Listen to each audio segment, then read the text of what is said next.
Here, an easy-to-use Pythagorean theorem template to support students with procedural fluency, especially when the numbers are not so nice. Check this out.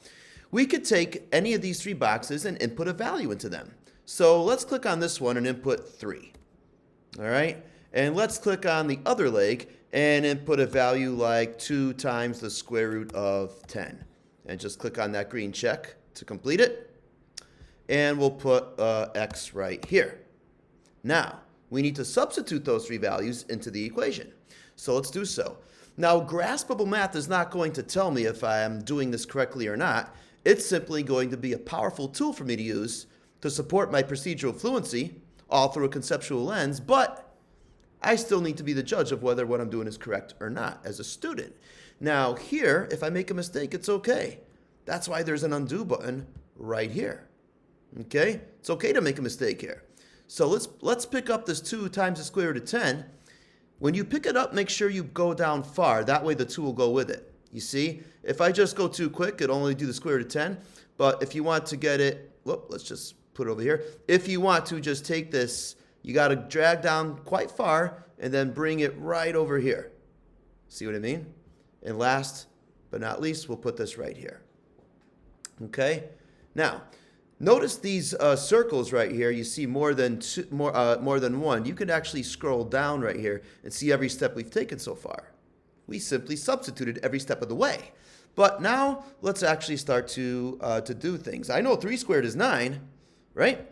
But I can't add yet because I still need to follow the order of operations here. And Graspable Math knows this and helps support students with this. So right here, we need to actually square everything in the parentheses. So let's drag that little 2 in. 2 squared is 4, right? But we still cannot get 13 here. So a lot of students want to do this. We've seen this mistake as math teachers. Well, we still need to multiply. We still have multiplying going on here. We need to square the square root of 10. But wait a minute, the square root of 10 squared is really the square root of 100, which, again, we could go to the white circle and move it up. The square root of 100 is simply 10, right? Cannot add yet. Have to multiply first. 4 times 10 is 40. Ooh, let's scroll up. 40 plus 9 is 49. And finally, to undo squaring, we need to take the square root of both sides. And so pick up that little 2 and transpose it to the other side. And look at that. Double click on the plus or minus, and you'll get the 2 solutions right there. And click on it, click on it. If that came out to be a non-perfect square, it would give you the decimal approximation. Okay? Now, Graspable Math will always acknowledge the existence of both roots in any quadratic equation. Even though we don't need the negative here for that side of a triangle, since side cannot be negative, right? Or length cannot be negative, we're still going to acknowledge the existence of that negative root anyway, because every quadratic by nature has to have 2 solutions. So we'll take the solution we want, and there we go.